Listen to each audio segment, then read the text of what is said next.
Muy buenas tardes a todos, señor secretario general, señor secretario general adjunto, señora embajadora Carmen Lomelín, representante permanente de los Estados Unidos, señores y señoras embajadores, representantes permanentes y alternos, señor Rey Suarez, nuestro distinguido invitado, señora Susan Gamboa, nuestra distinguida invitada también, señores y señoras observadores permanentes, invitados especiales, amigos y amigas.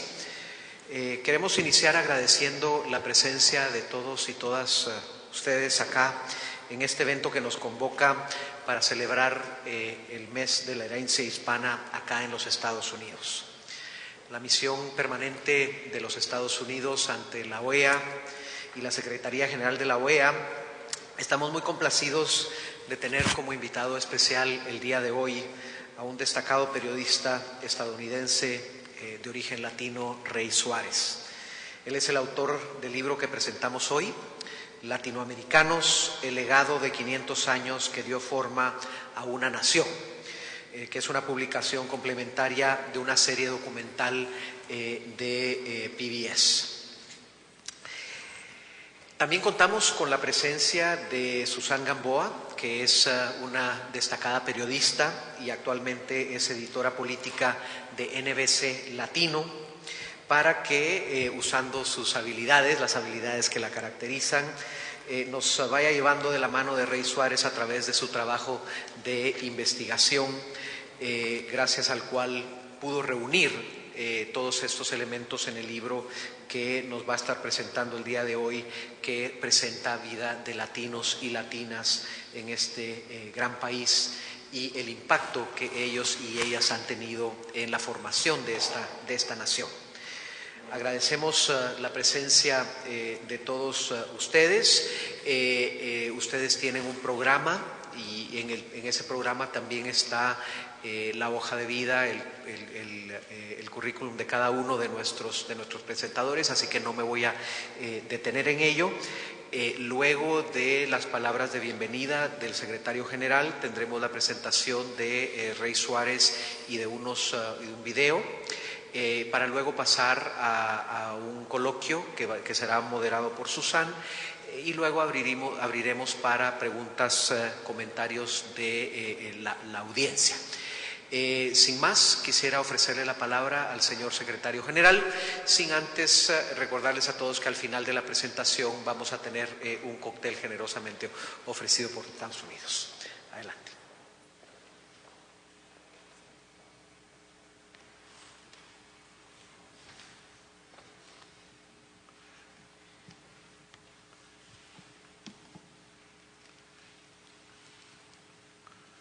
Buenas tardes, good afternoon. President of the Permanent Council, Presidente del Consejo Permanente, Ambassador Lomelin from the United States, Mr. Rey Suarez. It's a pleasure to see you in PBS NewsHour, Chief and Senior National Syrian Correspondent, and Ms. Susana Gamboa also, very pleased to meet you. And embajadores permanentes, representantes permanentes, embajadores, observadores, embajador de España, distinguidos embajadores, honored guests, and very happy to have all of you here. Quiero darles la bienvenida a nuestra Casa de las Américas. Welcome to the House of the Americas. For the Organization of American States, it is a pleasure to host this event, celebrating the often unknown Hispanic heritage present in the United States, and to discuss the recently published book, Latino Americans, the 500 Years Legacy That Shaped the Nation, authored by Rey Suarez. At this moment of where there seems to be a new era of greater political, social, and economic power of the Latinos in the U.S., it is important to recognize that this moment in history did not appear out of nowhere. It has been built upon the efforts of countless Latinos who helped forge the political and social narrative of the United States. The book by Mr. Suarez, the accompanying series in PBS, allow us to learn more about many of these previously unheralded men and women who gave so much of themselves to make the United States a better place. From reading these stories of a representative few individuals, we are able to get the most basic notion of the stories of millions of individuals excuse me, who helped define the course of this nation. As we are well aware, Mr. Suarez communicates this very clearly in his book, the emerging power in the Latino community has grown at an amazing rate, with more than 53 million Latinos, equal to 16% of the U.S. population, with a very important purchasing power, which is projected to reach $1.5 trillion by 2015, and this added together would equal the world's ninth largest economy. So the role of the Latino community will continue to grow. There are more Latins today than in any other country in the world, except Mexico and Brazil. These basic numbers cannot be ignored, and considering the long-standing contributions to American society, Latinos are now truly on the edge of firmly grasping the American dream as part of a cohesive American experience for themselves. Throughout the pages of these books, it becomes very clear that amidst the continuous flows of immigration, trade, culture, the aspiration for a better life with opportunity and dignity, this shared vision has reflected the fact that all nations of the Americas have been shaped by immigrants, and this one especially. It is our hope today that this discussion reminds us all that a new era has already begun to blossom, that in this new era, la voz de la comunidad latina will be strengthened in the American public and beyond, while openly recognizing the role of the Latinos in shaping this country's political and economic climate. Barriers still remain, however, and we must recognize them. Even though Latinos are making great strides, their number among elected officials is still only 3.3% of elected seats nationally, while they make up 16% of the overall population. There is need for greater action on key issues such as immigration reform, health care, improved education, and an equal chance of the full opportunities for economic gain. Much more equality of opportunities can be gained by working together as part of the same democratic process in the United States and throughout the Americas. While the Latino community in the United States celebrates its heritage and pursues its most important goals, we must remember that these actions will impact not only the Latino community but also Latin America as well. After all, for the Latino community in the United States, the countries of Latin America, the countries of origin, culture, and language of our fathers and forefathers have always been present as two sides of the same coin. That is why I believe we need to explore ways to understand and strengthen the ties between Latinos in the U.S. and in Latin America. I invite the Latino community to join us in discussing ways that the OES may develop projects to better engage Latino leaders and their organizations, to build the potential of a community, increase the participation, and nurture future leaders by building the capacity of young Latinos to engage in public service and in the democratic process. Precisamente será esa herencia y ese camino recorrido aquí en los Estados Unidos donde podrán encontrar y crear respuestas que les permitirán seguir avanzando. Dolores Huerta, César Chávez y los trabajadores agrícolas lo iniciaron hace ya varias décadas con un sí se puede. El presidente Obama lo consagró una vez más con un yes we can. Ustedes, latinos americanos, seguirán demostrando que las barreras sí se pueden derribar para que esta tierra generosa sea también, de manera más completa, la patria de los latinos. Again, welcome to the House of the Americas. Mi casa es su casa. Thank you very much.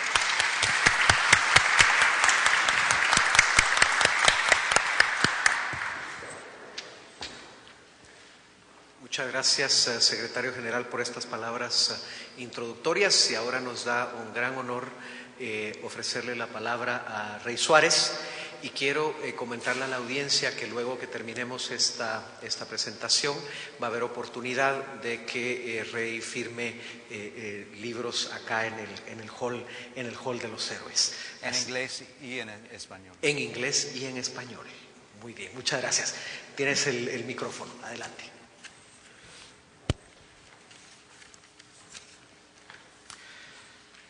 A few years ago, the producer of the series approached me and asked me if he thought it would be something that we could really pull off at public television to tell this huge, sprawling, multi-continental, multi-century, 24 country story in 6 hours.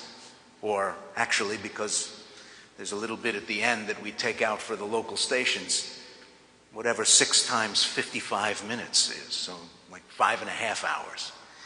And we started to have meetings to talk about, well, how do you do this? How do you tell the story of people from what becomes 20 countries, over 500 years, who come to different parts of the United States during different times in the history for very different reasons, and make very different contributions once they get there, and find very different challenges once they get there. How do you get Cabeza de Vaca and Cesar Chavez into the same documentary? Can you do it? Can we do it?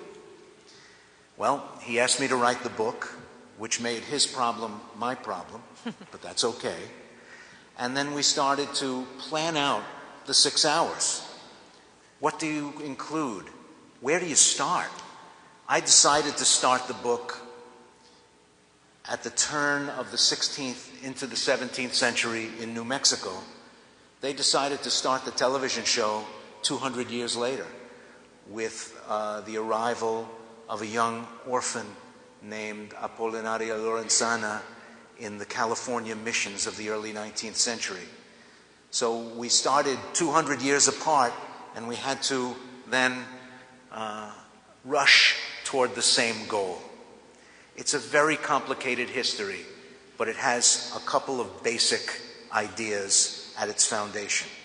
One, that there is simply no other group like Latinos in the United States who have been here since before there was a United States and got here the day before yesterday. Both.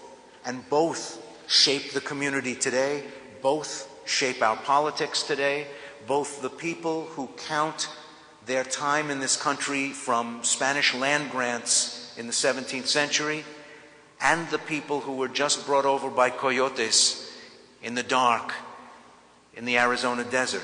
They are both part of this big story and part of this big community within a nation. We are at a time when our fellow countrymen are asking, who are these people and why are they here? And these 6 hours attempt to answer that question in a way that's coherent, in a way that both gives you a grounding in what happened centuries before, but also gives you a window into what's coming in the next decade. Some demographers have predicted that by 2040, about 27 years from now, 130 million out of some 425 million residents of this country will identify themselves as Latino. So roughly 30% of the whole country from today's 16. And if you want to understand that America in 2040, and if you want to understand this America in 2013, you have to know at least some of this history. And the great challenge in doing the television show and the great challenge in writing the book was telling people things they don't know, but in a way that meshes with the things they do know. They do know about the Mayflower and Plymouth Rock and the Pilgrims and the Massachusetts colony, and they do know about Jamestown and Virginia, and then it sort of gets a little fuzzy. They don't know about San Agustin and Florida, and they don't know about Santa Fe de Nuevo Mexico, the first full-scale colony in what is now the United States, set up by a pioneer column coming from Mexico City. They have very little understanding of how long European empires fought and pushed and shoved and tried to gain dominance in this continent, that this continent is not just a place where we told an English story that starts in Philadelphia and starts in Boston and then moves west, but it's a multicultural story of 500 nations that were already here before a single European dropped anchor, and then the big empires, Russia, France, Spain, England, wrestling for dominance here. We've taken excerpts of the 6 hours of the program just to give you a little flavor of what the whole special is like. It's been broadcast in both English and Spanish on public broadcasting stations across the country. It's available as a DVD in both English and Spanish through PBS, and if you go online to Amazon and places like that, it's there too. Please take a look at Latino Americans. And let me introduce my friend Susan Gamboa from NBC Latino, and she's our moderator from here on out. Hi, everyone. Just to get started, I want to first avoid any confusion. The book Latino Americans, The 500-Year Legacy with Ray's name below is not a memoir. Okay, he's been around for a while, but not 500 years. And then I make that joke, but I think I'm maybe a little loud. I make that joke, but it's kind of a segue into a question to ask him.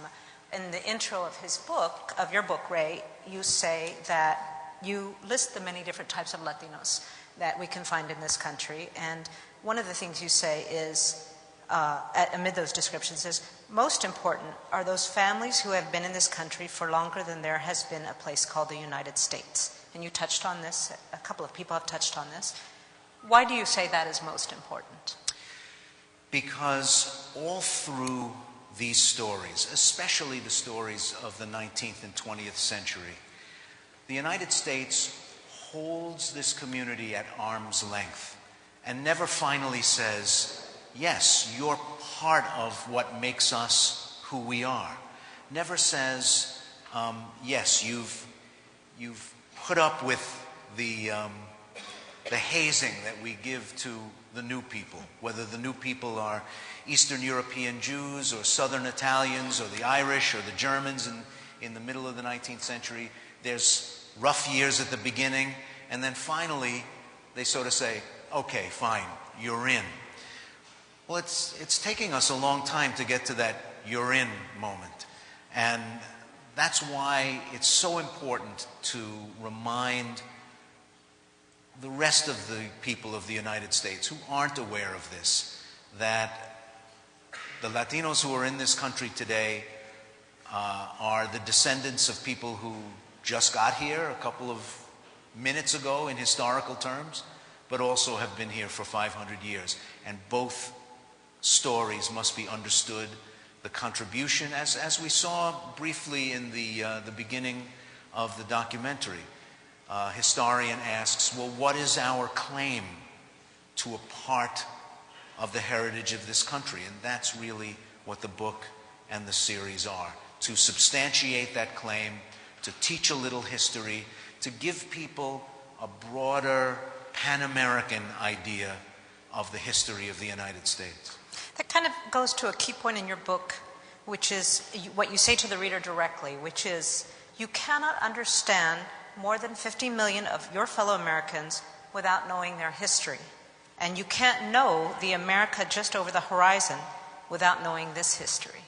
And I've heard you say to people and say in conversations that this is not just a message and a book for Latinos, that really the success of this book and the success of PBS's series, well, there won't be success unless it goes beyond Latinos. So with those two things in mind, I want to ask you, I could see someone say, hey, I know American history, and I'm doing just fine, and my kids will do just fine. It's not a problem. And I want to know also how it's going. Are you getting this message beyond? There's a great crowd here, but probably a lot of people who are very knowledgeable about Latino, parts of Latino history at least. Are you getting beyond the choir? That's the toughest sell of all. I think this whole project will be a failure if only Latinos watch the series and read the book. Because right now, if you and I got on an airplane and we went to a high school in Phoenix or a middle school in Miami, and there was a class being taught on Latino history, if we looked inside the classroom, most of the students would be Latino because the other students don't think that this history means anything to them.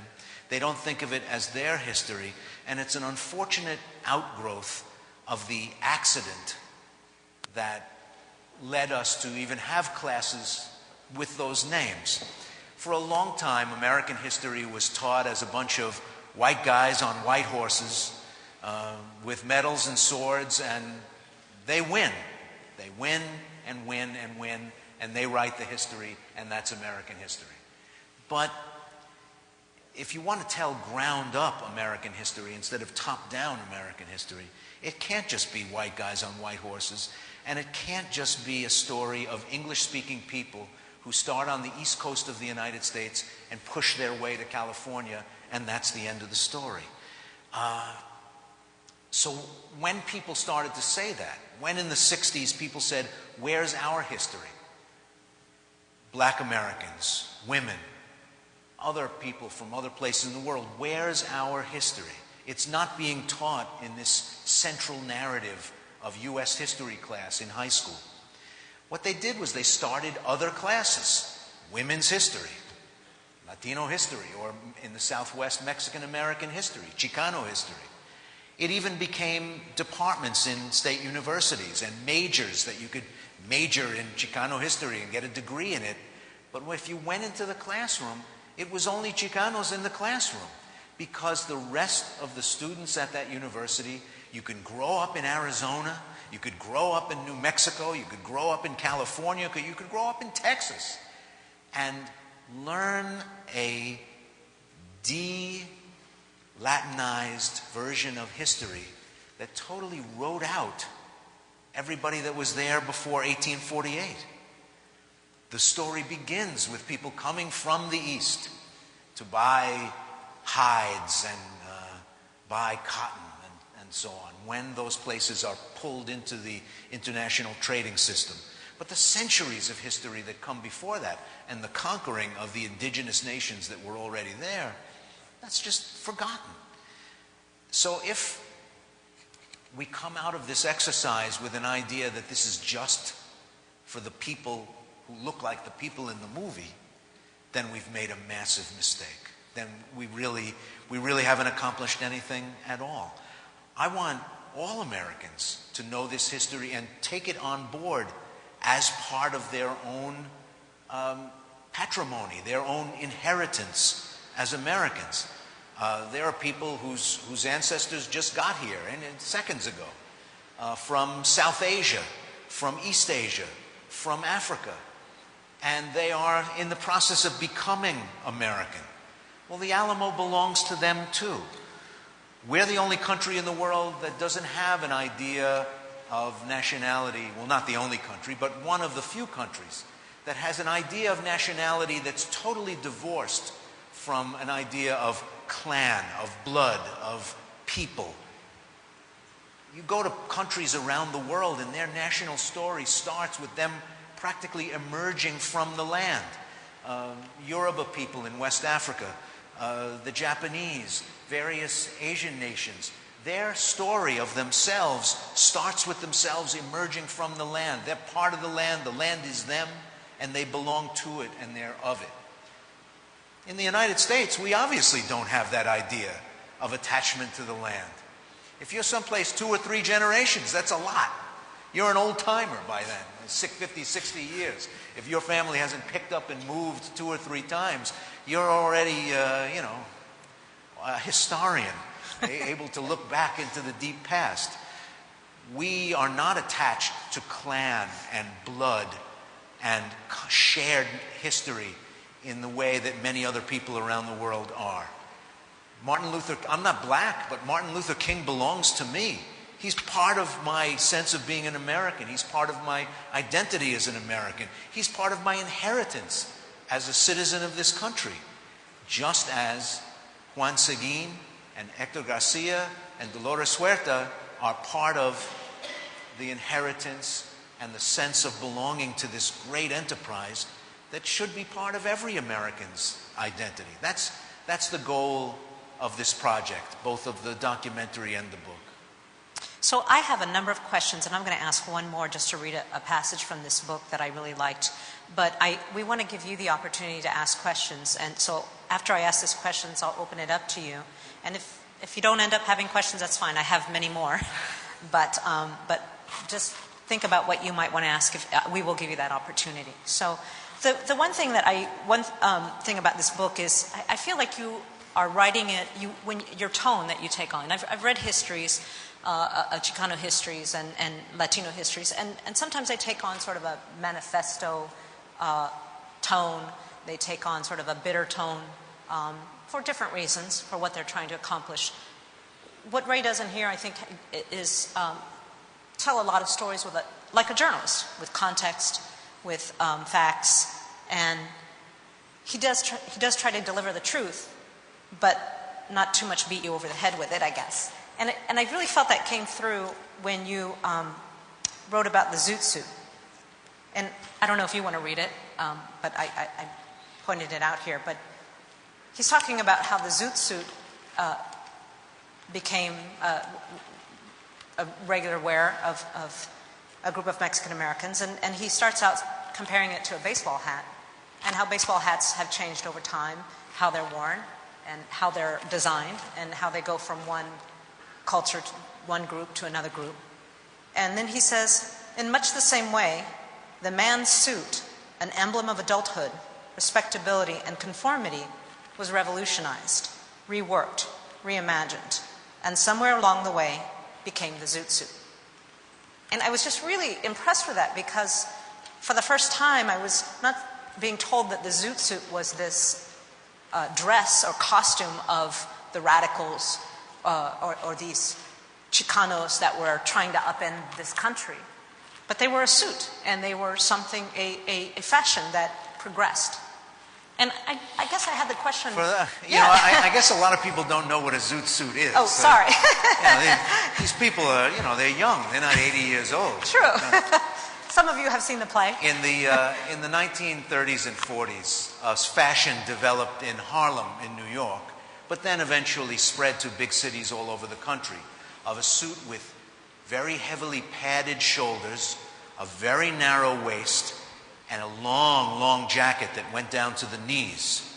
The pants had a balloon leg that tapered at the ankles, and a very, very broad lapel that went all the way out to the far reaches of the chest. And often you'd wear a long watch chain that went down to your knees and stuck out from under the jacket, and a broad-brimmed hat, often with a feather in it as well. It was an amazing looking suit. But during the Second World War, there were restrictions on the use of cloth because so much of industry was devoted to supporting the war effort. So Zoot suits were banned for new manufacture. Tailors were told not to make them. But they became a hot fashion item among the young Chicanos of Southern California, many of whom were not eligible for the draft because they were not naturalized, many of whom were younger or had older brothers in service, so they were of a lower draft status, but they were working in defense plants in Southern California. So they had money. They wanted to look different from all the other conformist adults around them, so they adopted the Zoot suit as their own. And unfortunately, early in the war, a bunch of soldiers, sailors, and Marines started beating up young Mexicans who were wearing Zoot suits, even going so far as to stop them in traffic, stop their cars, pull them out from behind the wheel, strip off their clothing, and burn their suits in the middle of the street. It went on for weeks in California, And the newspapers and the local elected officials took the side of the servicemen instead of their own young citizens who weren't really doing anything. And yet it's known to history as the Zoot riots. It's not the Marine riots or the sailor riots or the soldier riots, because that's who was rioting. If a group of 24 big buff servicemen storm into a theater and pull out every young guy who's wearing a Zoot suit and tear up their clothing, it sounds to me like the servicemen are rioting. But the Los Angeles Times wrote some really ugly, pointed editorials and articles saying that it was the Zooters, as they called them, who should be punished and isolated and judged by the society.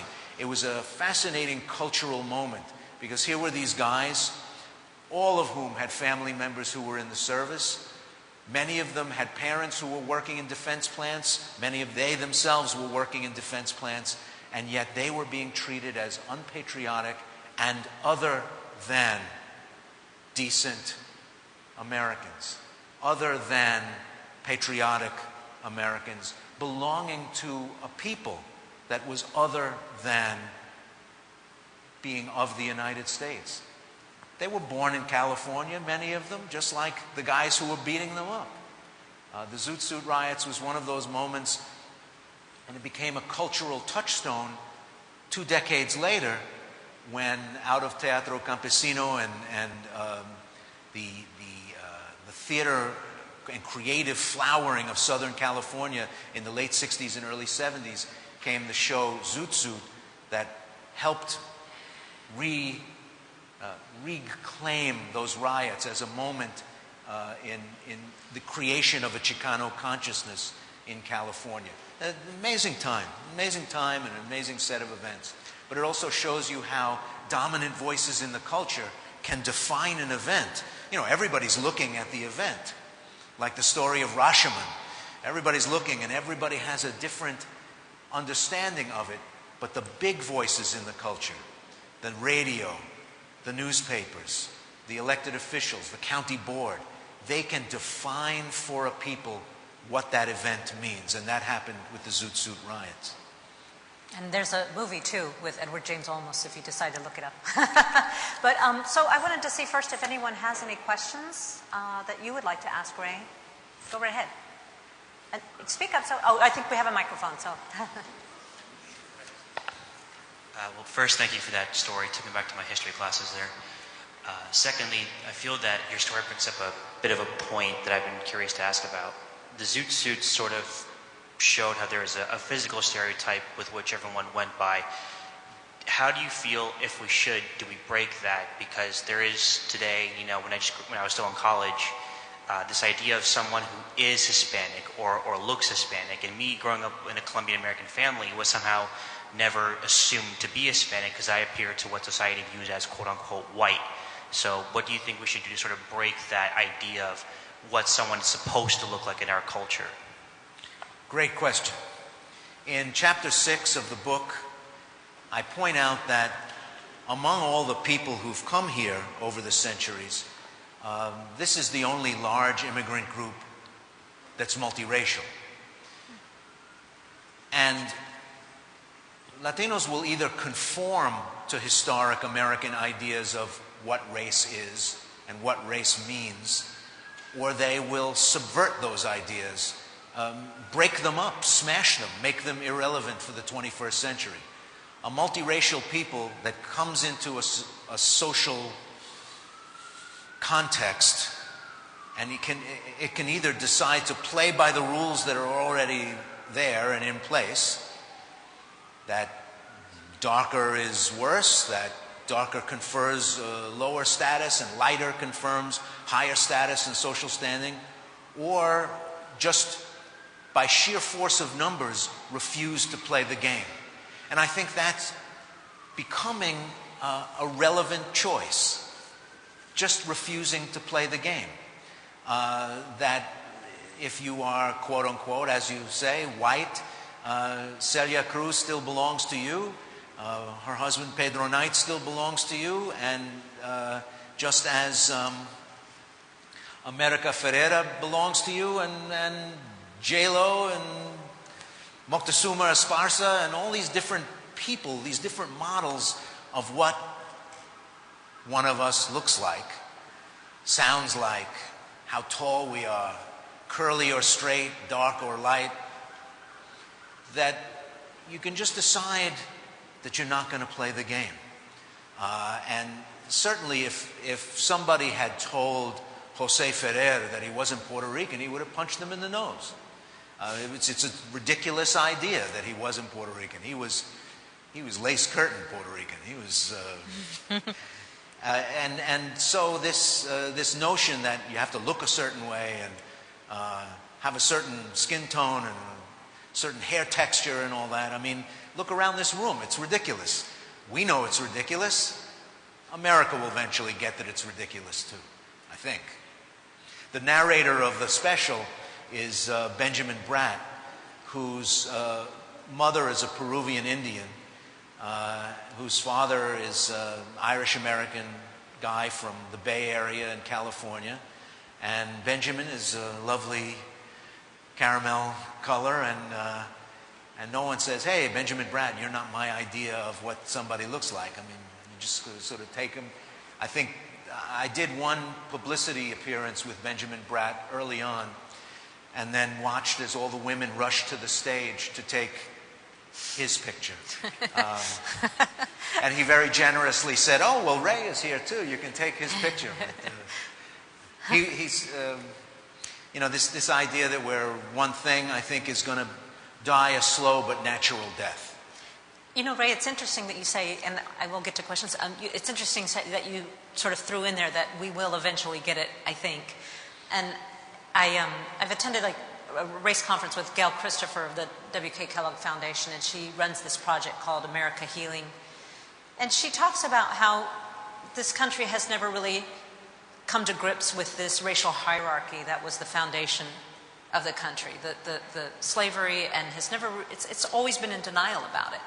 And until it really sort of faces up to it and deals with the conscious and subconscious racism that exists because of that, a lot of our problems, our issues, our gaps in equity, inequities, just will not be resolved. And I wonder what gives you optimism. I mean, do you agree with her? I mean, does it need to be sort of a... I don't know if we have to totally get past it or totally fix it or totally dismantle it. I think history is giving us all kinds of opportunities to not even consciously rethink it. Consider for a moment that there are 1 million families in the United States who now speak an African language at home. Now, we're talking about a continent from which people were stolen in chains and brought as property to this hemisphere. And now there are people speaking languages from the west coast of Africa, Hausa and Fulani and Igbo, and from the east coast of Africa speaking Amharic and various Somali languages and so on. They're coming here voluntarily.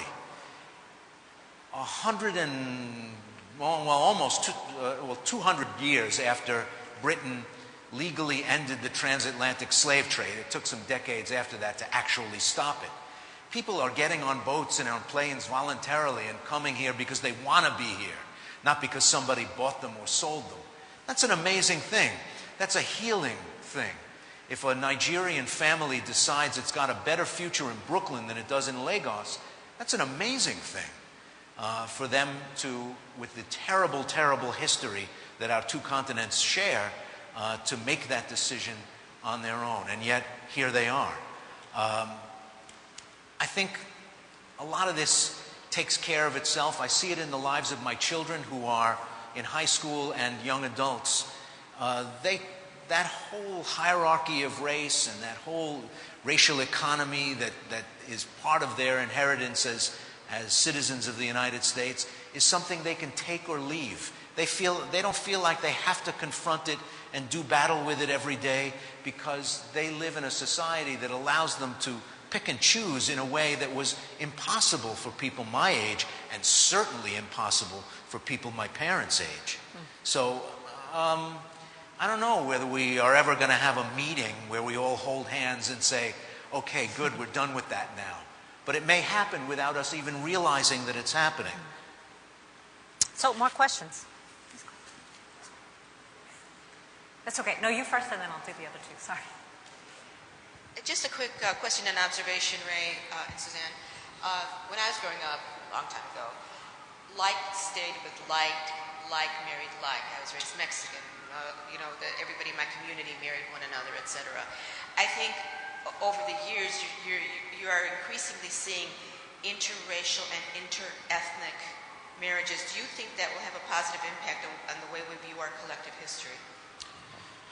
I think it'll have a positive impact, certainly, as a society organizes itself. But the interesting thing that it'll do, because Latinos marry out more at a higher percentage than any other large ethnic group, is make it really quite unclear and up for grabs what it'll even mean to be Latino in 2050.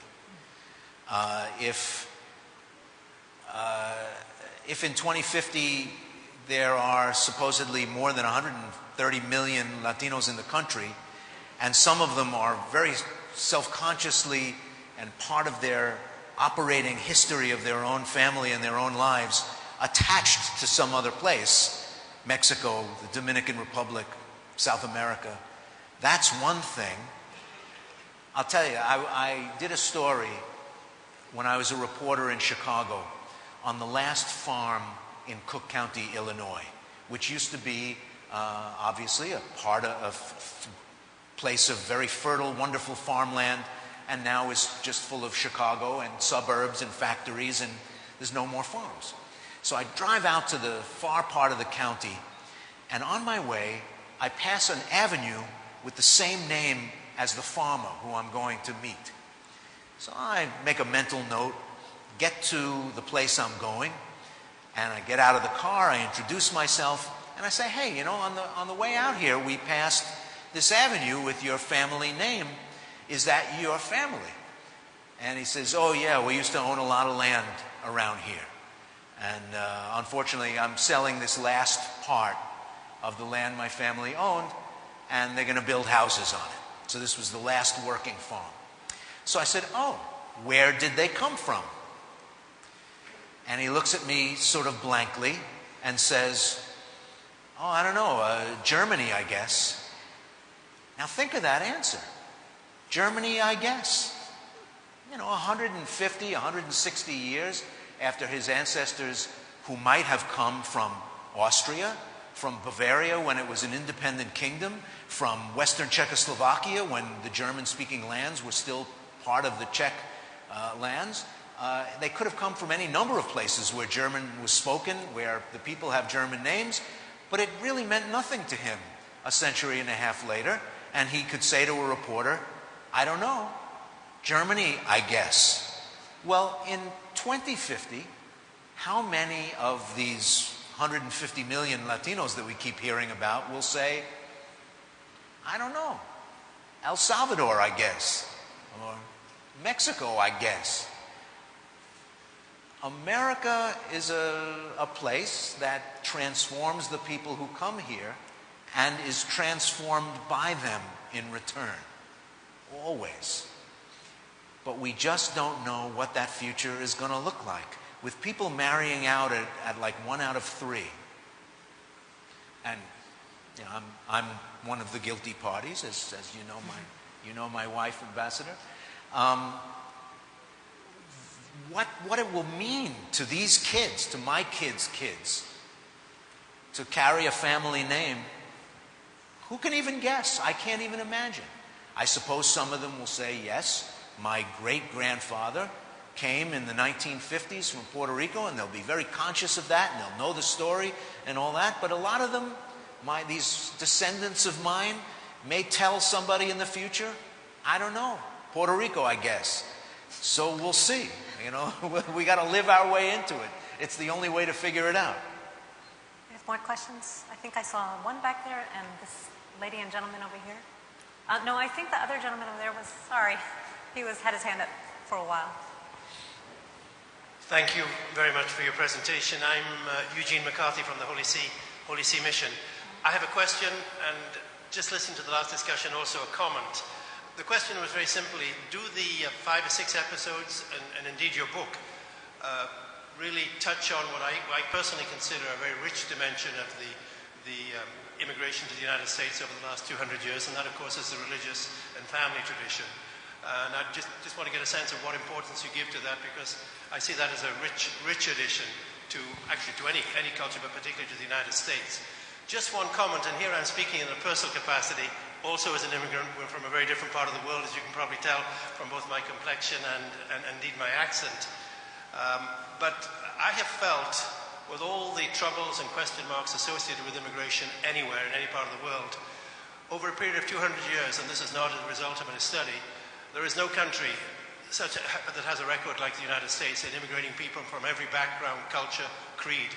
I remember speaking just to a young salesman from, I won't mention the country, but from North Africa in post-2011, and asked him, why did you come to the United States when there's a tremendous amount of hostility to people from that part of the world? And he said in the final analysis, it is a country that, much more so than in so many parts of Europe, that offers a reward for performance provided you're prepared to work hard, irrespective of how you speak the language, irrespective of what you believe, irrespective of your complexion. And I really believe that that is something that is a tremendous hallmark of the country that's been sustained not just over 15 to 20 years, I'm talking over 200 years now. There have been ups and downs, with arguably one of the downs at present. It's a more difficult period. But I think you look in context, my sense is that there is no country that's had a more successful immigration policy. And I have personally the confidence that that will continue. The church is dealt with in the early chapters because the Spanish system of starting missions, sending out columns of priests, brothers, and soldiers to start new settlements. So you'll have the mission right next to the presidio. Was an interesting development, and it's the reason why today people are sitting on Interstate 5 between Los Angeles and San Diego. And if they keep on going past Los Angeles, they can pass through San Luis Obispo and head for San Francisco. Those are all places that started as religio-military settlements. And it's a fascinating story, and we deal with that in the first and second chapters of the book. As for your other point, I would suggest you think of the United States like a house. And immigrants come and knock at the front door, and the dining room and the kitchen are in the back. So they beat you up at the front door, but by the time you make it to the dining room in the back, they're eating your food. If we think of it that way, I think you'll have a good fix on how we do this. We haze you at the entrance, and then by the end, we're eating your food. So whether it's pizza or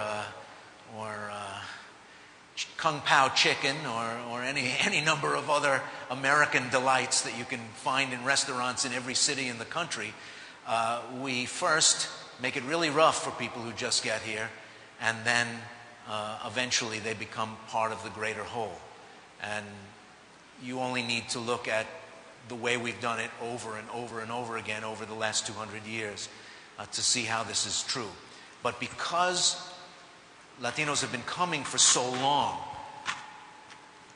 it seems like we've experienced this as a country over and over and over again at different places in different periods in our history.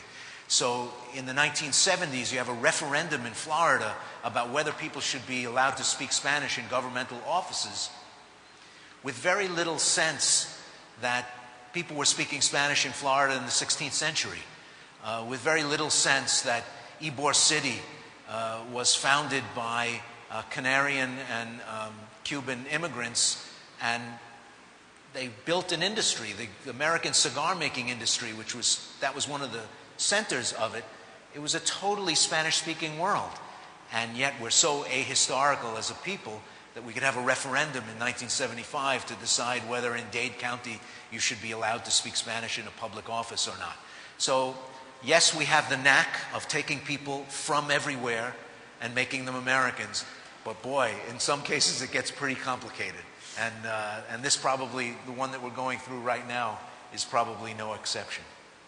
I think we had another question on this gentleman here in the front. And is anyone on this side interested? I haven't seen any hands go up, but okay.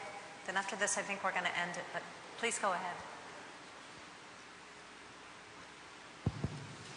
I wonder if you could tell me the true origin of the name Chicano. I grew up in Central California in a Mexican-American community. And I remember the Brown Power Revolution. I remember when it all started. But I have no idea the origin of the word Chicano. And the reason that I ask is my wife is from Colombia. And I told her, do you know about the Chicanos? She had no idea what a Chicano was. So if you could talk about the origin of the Chicanos.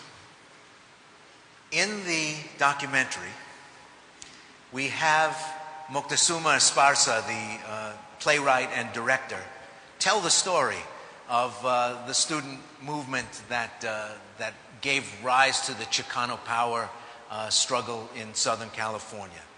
He says that while the Spaniards called the people who they found in Tenochtitlan, in what became Mexico City, Aztec, those people called themselves the Mexica. And they were Mexica, Mexicano, and those people in the 20th century appropriated that and shortened it, and it became Chicano, Chicano. It's a story that I have no other corroboration for, but he tells it in the movie, and he tells it well. So it had the ring of truth to it. And it is true that they called themselves the Mexica, so it sounded pretty logical to me. Okay, so I think that's all that we have time for, and I think they're going to conclude. I just want to tell you, this is a fantastic book, and you'll really, if you haven't read it, will really enjoy reading it. Ray says in the book that his objective is to have people say, I didn't know that. And I am something of a student of Tejano history. I didn't do Chicano studies or anything, but I found many things that I was very happy to learn through the book and want to know more about. I'm sure there are many things he left out, too, that maybe one day we'll That was the hardest part. I bet. What to leave out. The publisher wanted a 250-page book, and that was it. So you had to figure out what great stories that I'll have to put in another book down the road. Well, there are many reporters that end up with more material than they can put in their stories. So, thank you. Y esperamos ciertamente que sea así. Yo creo que la audiencia coincide con mi apreciación de que ha sido una excelente presentación y podríamos seguir acá horas escuchándolos a ustedes, tus historias, la forma de hacer tus preguntas y del dinamismo que le has impreso a esta actividad. Quiero agradecer a Susan y a Rey por esta excelente presentación, y ahora quisiera invitar a la embajadora Carmen Lomelín para que cerrara el evento y concluyéramos. Recordándoles que luego tenemos la oportunidad de que Ray autografíe los libros y luego una recepción. Carmen. Thank you very much. Muchísimas gracias. Thank you all for coming. I think you could all agree that this was a very interesting presentation. I have long been a strong advocate here, while my years at the OAS and beyond, that we need to this institution needs to forge stronger partnerships with the Latino communities here in the United States, because we have so much to offer. We have so much that we share already, because truth be told, the blood that is in your veins is in our veins as well. And I think we can be just positive instruments for cooperation, for positive cooperation and exchange of ideas. Listening to you, Ray, it really reminded me when I was growing up. As I mentioned, I'm the daughter of Mexican immigrants, and my parents were very strict and very Mexican. And if there would be something that would make my mother furious, was when we started using the word Chicano. No eres Chicana, eres Mexicana. And it would drive her nuts without really understanding what that meant. And she would, my parents were very strict in not letting us participate in that Chicano movement, because they both said, why are you fighting a system that has put food on our table? So I'm not going to stick to my notes because, Ray, I know you have to leave at 5-ish to go back to the station. First of all, Secretary General, I want to thank you for co-hosting this event. Ray, my friend, it's always good to see you. We were just commenting earlier, we go back a long time when our hair was naturally dark. And Suzanne, such a pleasure to meet you. And please know that consider the OAS your home. There is a lot of work. There are very, very good things going on here, and we have much to share. So thank you again, and thank you all of you for coming to this presentation. And please join us for the book signing and for a small reception. Thank you. Thank you. Thank you.